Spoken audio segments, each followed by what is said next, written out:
He said he wanted to wait before making things public. I agreed. For 6 months, I let him love me in private. Then one night, I found his engagement announcement, and I wasn't the bride. The next day, I wrote my own post. The caption broke the internet. He said he wanted to wait before making things public. I agreed. For 6 months, I let him love me in private. He told me early on probably date 3 that he wasn't into online stuff. He said it like a confession, but not a red flag. More like someone trying to be honest. He didn't like posting relationships. Thought people ruined perfectly good things by performing them. He'd say, "I want something real, not something curated." And I believed him, because I'd been with guys who posted me too soon, then disappeared just as fast. Who made our first date into a story slide, who said the right things on Twitter and the wrong things in real life. So when he said, "Let's keep this just ours for now," it felt kind of refreshing. We met through a mutual friend. He was charming but not showy, laughed easily, listened closely, remembered weird details. He asked about the kind of music I listened to when I couldn't sleep. He walked me to my car after our first date even though it was raining and he didn't have a hood. That kind of guy. He told me his name was Jordan. Worked in finance, but not the soul-sucking kind. He said he liked simple things, coffee walks, live music, road trips. And for the first few weeks, everything felt simple. Easy. We texted all the time. Voice notes, memes, good mornings. He'd send me playlists with names like For When You Miss Me But Don't Want to Admit It. Dumb, sweet stuff that made me grin like a teenager. Weekends became our time. Friday nights in. Saturday brunches. Lazy Sundays watching bad movies and making better breakfasts. He always brought my favorite juice without asking. I learned the smell of his cologne, the shape of the scar on his collarbone, the way he tapped his fingers when he was trying to explain something carefully. It wasn't secret, it was private. That's what I told myself. He wasn't hiding me, he just didn't want strangers watching us. Once people start commenting, it changes things, he'd say. I've seen it ruin stuff. And I'd nod because I had too. I'd seen friends' breakups play out in real time on their Instagram stories. I'd seen people become content, so I didn't post him, he didn't post me. And when I asked once lightly if he ever told his friends about me, he said, "Of course, they're just not the social media type either." Which made sense, I guess. My friends knew him, not all of them, but the close ones. He came to Maya's birthday dinner. Helped me set up chairs at Liz's apartment for a game night. Quiet, friendly, charming. He didn't drink too much. He didn't flirt with anyone else. He kissed me on the cheek in front of people, just enough. But I never met his people, not really. He always had a reason. My crew's kind of a mess right now, or work's been crazy, haven't had time to catch up with the guys. Once I offered to come with him to a party he mentioned, and he smiled, kissed my forehead, and said, "Next time, I promise. I want you to meet everyone when I can really focus on you." And I let that slide. Because when we were together, I felt seen. More than that, I felt chosen. Like he'd carved out a space just for us, free from pressure and judgment. The way he looked at me when I talked. The way he pulled me closer in his sleep. It felt real, solid, like something growing slowly but intentionally. There were moments, though, little flickers. A text that took too long to get a reply. A night where he seemed distracted. A time I caught sight of his lock screen and it wasn't the wallpaper I remembered. Nothing big, nothing certain, just noise. And I quieted it, pushed it down. Because I wanted to believe in the version of him I'd come to love. The version that knew my coffee order, who remembered my favorite author, who told me I made him feel like himself for the first time in a long time. I think deep down, part of me liked the quiet. The privacy, the illusion that what we had was too sacred for display. I told myself we were being intentional, grown, safe. I didn't know I was being hidden. Then one night, I found his engagement announcement, and I wasn't the bride. It was late. One of those nights where your brain won't turn off and your phone becomes both enemy and comfort. I was half scrolling, half distracted. Not even looking for anything, just floating thumb tapping through stories, muted reels, blurry concert photos. And then it happened. A friend of a friend had posted something. I almost skipped it, a soft focus photo with too much text on the image. But then my brain caught a shape, a suit, a face I knew too well. Jordan. standing next to a woman in a white dress. Her hand held up between them, a diamond glinting on her finger, his arm around her waist. The caption? She said yes. At first, I stared like I was trying to solve a puzzle. Like maybe the lighting was throwing me off. Maybe I was hallucinating. My thumb hovered over the screen, frozen, but it was him. Smiling the same smile he gave me when I made him laugh with my bad impressions. Wearing the watch I bought him for his birthday. Looking like someone in love, just not with me, I clicked the tag. Her profile was public. She was pretty. Clean, classic style. Lots of sunlit brunches, travel shots, cozy couple pics, not with Jordan though. He was barely in any of them until recently. Then suddenly, a string of photos. Soft reveals, a hand on a shoulder, a corner of a jawline. Then the full thing, she said yes. I went cold, heart still, hands shaking. I sat up straight, phone clutched like it might burn me. I scrolled. Down and down through the curated archives of a life I'd never seen. Engagement ring soft launched 2 weeks ago. A 4-year anniversary post last fall. A picture from the summer, them at the beach. Him in sunglasses, her in a sun hat holding his hand. I felt my stomach twist. 4 years. While he was calling me before bed, sending me playlists, telling me he wasn't ready to be public. 4 years I didn't cry. I couldn't, not yet. I just sat there scrolling through her life trying to spot the overlap. The lies. The timelines. And then I found them, dates that matched mine. A weekend he said he was on a work retreat. She'd posted about a vineyard getaway. A night he told me he was sick, tagged in the background of her birthday dinner. I screenshotted everything, not just out of fury, out of need. To prove to myself I wasn't crazy, that this wasn't some misunderstanding, that I hadn't just hallucinated an entire relationship. Every kiss. Every I miss you. Every weekend in my bed. I went back to my own camera roll. Photos of us, blurry, sweet, subtle.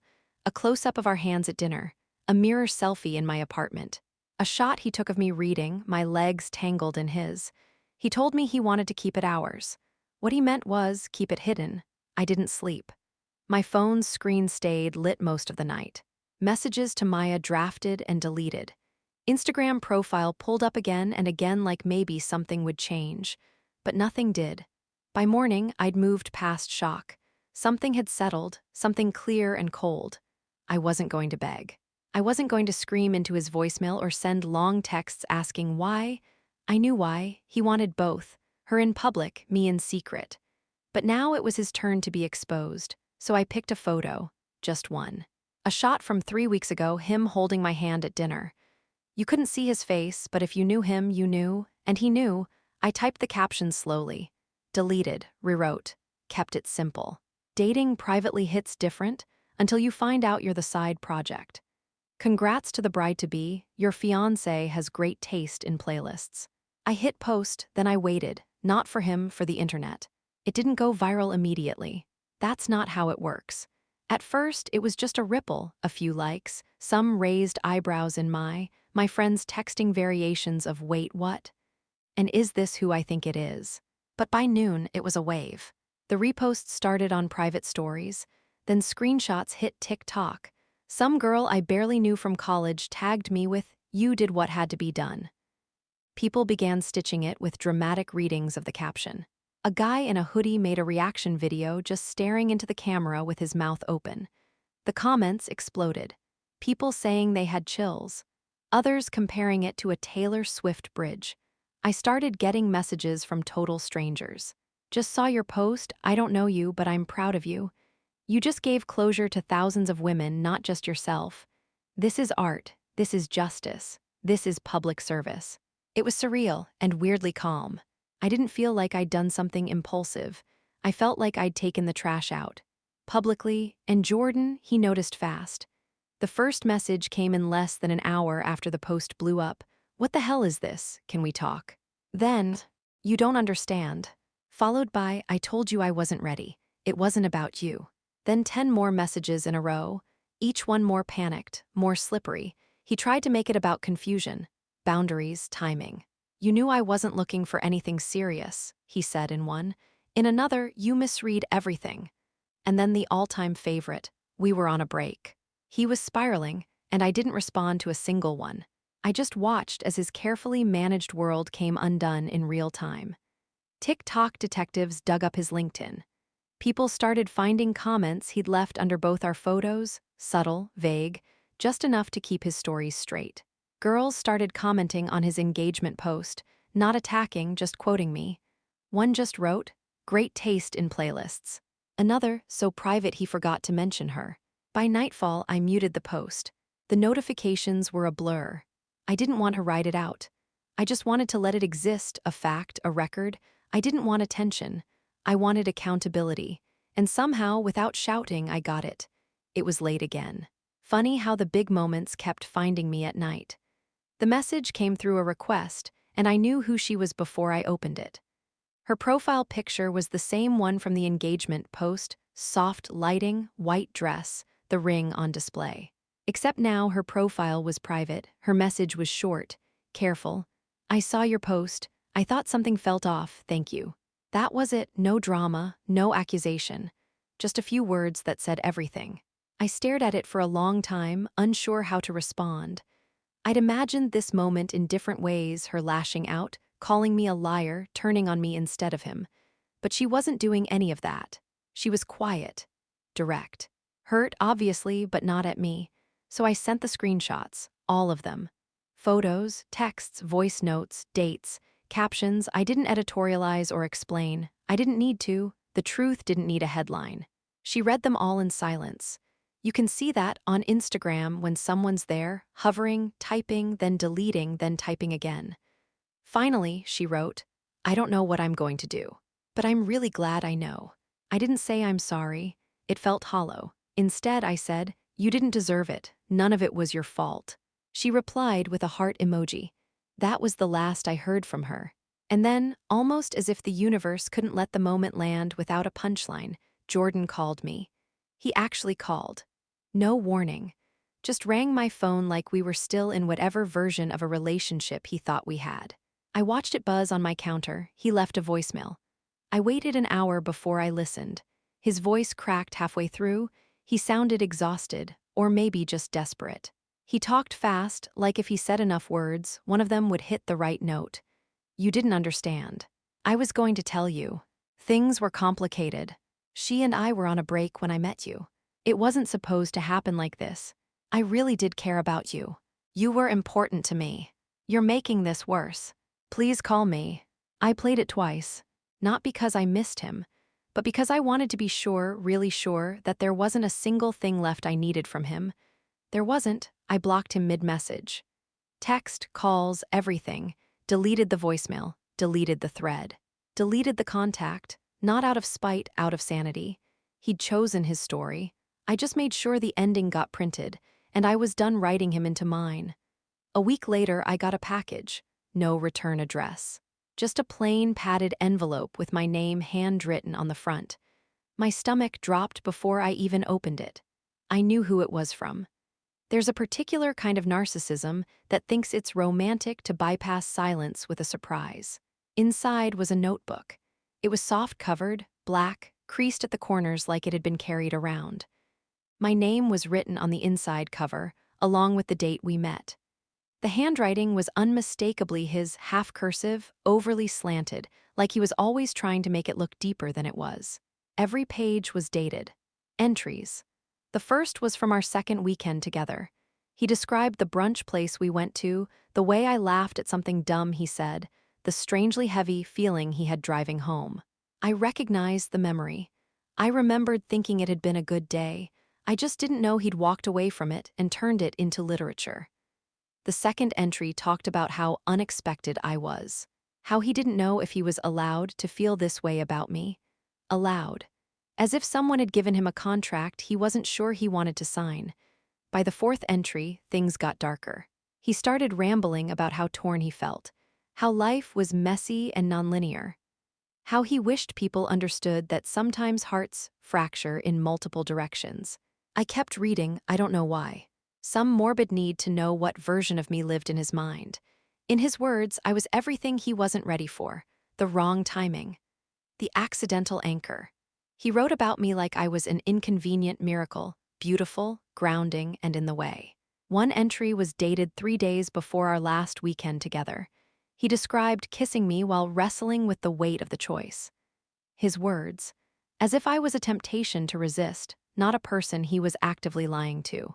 The final page was dated the night before the engagement post. That one was short. I've made my decision. It's done. I'm marrying the life I built. She'll never know, and maybe that's mercy. She, not me. I closed the notebook, no panic. No tears, just a cold clarity I hadn't felt before. It wasn't a love letter. It was a log. A coward's way of confessing without having to face a response. A written performance of guilt he couldn't carry, so he tried to give it to me. I didn't pick up my phone. I didn't text Maya. I just sat there, notebook on my lap, and felt how completely I was over it. I didn't reply. I didn't text. Didn't call. Didn't do what he clearly wanted, some final, dramatic act of engagement. Some emotional reaction he could latch onto and say, see? It meant something. Instead, I took a photo. The notebook sitting on my porch. Its corner curling in the wind, the pages already starting to warp. I posted it to my story. No filter, no tagging, just the image and a caption, return to sender, no forwarding address. Then I turned off comments. There was nothing left to say. The piece wasn't loud. It didn't feel victorious or cinematic. It was quiet. Solid. Like stepping into a room and closing the door behind you, not because you're angry, but because you're finally done standing in the hallway, waiting to be invited in. I booked a trip that night. Somewhere warm, somewhere with bad cell service and good sunsets. I didn't post the ticket, didn't announce it. I just packed a bag and left, put my phone on Do Not Disturb. Let the notifications pile up. Watched the world blur out behind me as the plane took off. And for the first time in a long time, I didn't feel like I was running from something. I felt like I was walking away from it completely, finally, and without looking back. Thank you for watching. Please do not forget to like, comment, share, and subscribe. I love you all.